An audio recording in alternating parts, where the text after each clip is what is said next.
Good evening, my rainbows. Today I'm at my mom's house with my niece, Denise. Hi. And I'm calling her the niece. And we are gonna be doing a canning video of some salsa, Miss Wage's salsa.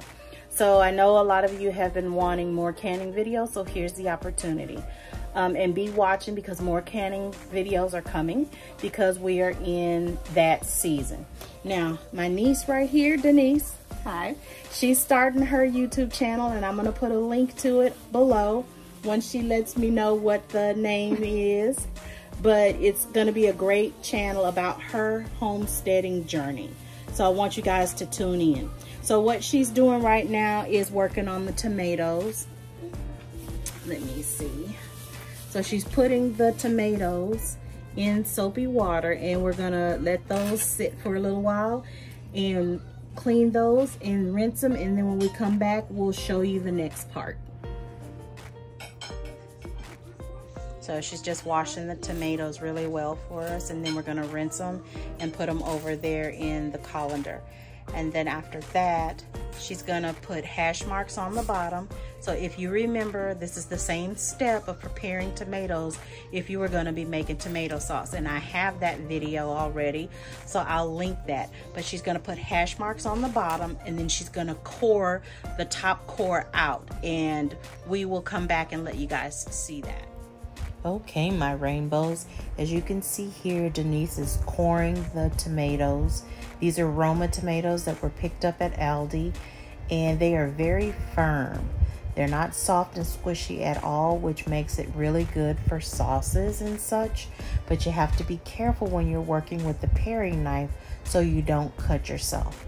So she'll remove the center core, and then she'll put the X on the bottom, which helps us to easily get the skins off once we have scalded them. She's going to refer to it as blanching, but it's called scalding. So now the tomatoes are in the pot. We'll wait for them to come back up to a boil and let them boil for 3 minutes, and then we'll pull them out, put them in cold water, and the skins will just slide right on off. And I'll be sure to show that to you. You want to talk or you want me to? You can. So now that we have our tomatoes blanched, we are pulling them out of the hot water and putting them in ice water. And we can see that the tomato skins are already starting to come off. So yeah. And that's what it looks like when you have properly blanched tomatoes. The skins just slide right on off. It's no work at all. It makes a beautiful sauce when you don't have to worry about the skins. So we're just gonna finish processing these. So here are the tomatoes all peeled. It's that's my little great nephew Jeremiah in the background. So these are all of the tomatoes that have been peeled. This is 10 pounds, 12 pounds and 6 pounds a piece, 12 pounds of tomatoes. And we're gonna take it and we're gonna put it right here in this pot and start simmering it. And you'll see everything that we do when we add it, okay? So after everything boils for 10 minutes, then we take it off. We're gonna use an immersion blender. It doesn't say to do that, but we don't want it to be this chunky, so we're gonna use an immersion blender. And then we're gonna jar it up and put it in the canner. So now that the 10 minutes is up, we are going to actually do the immersion blender now because there are still chunks of tomato in here. So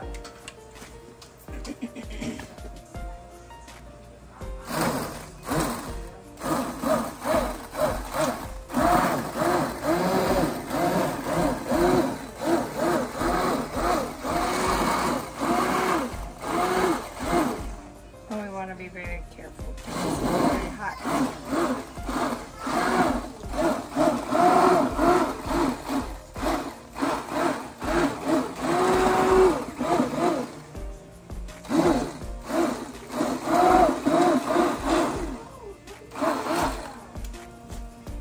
Did you use this? Yes. much. Okay,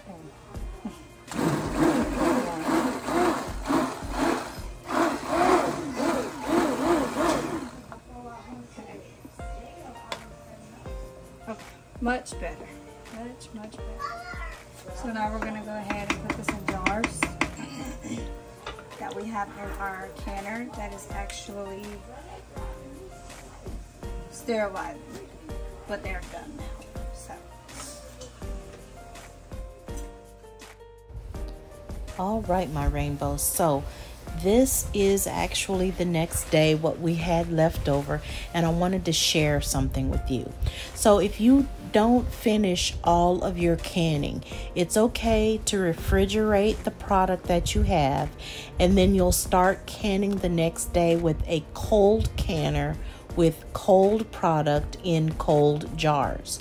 If you don't have a water bath canner like what we showed in the previous segment, you can use a pot that you would normally make your spaghetti and stuff in, just as long as it's deep enough to hold your cans, the jars that you're going to use, with at least an inch of water over the top of it.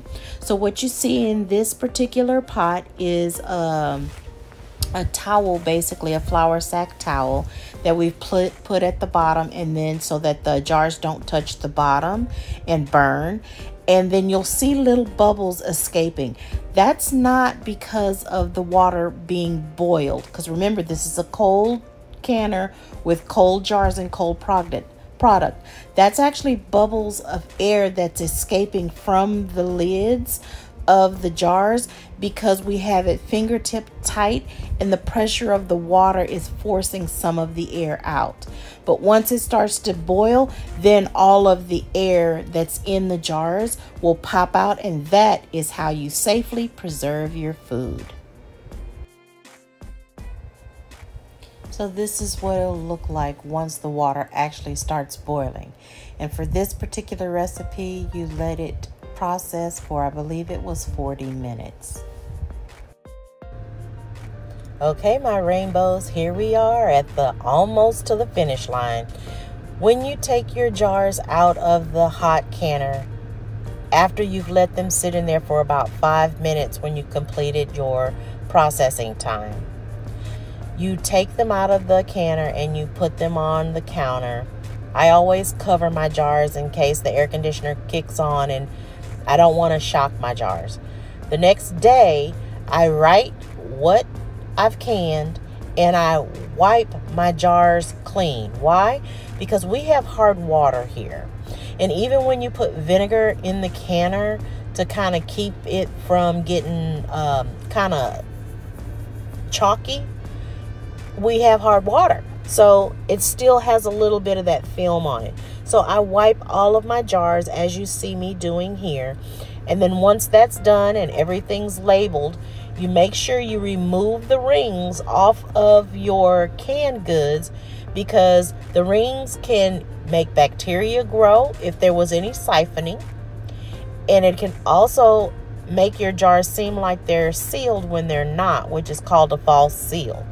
That can be very dangerous when it comes time to pop that jar open and serve it to friends and family. So for that reason, you want to make sure that you take the rings off of all of your jars, which I've already done here. The only thing that's on there is the lid, which all of them have successfully sealed. So here, as you can see, I'm just getting everything lined up so we can read what it is, because I'm a little bit particular about that. But we got 10 jars of salsa. I hope you enjoyed. Bye, my rainbows. Love you. See you next time.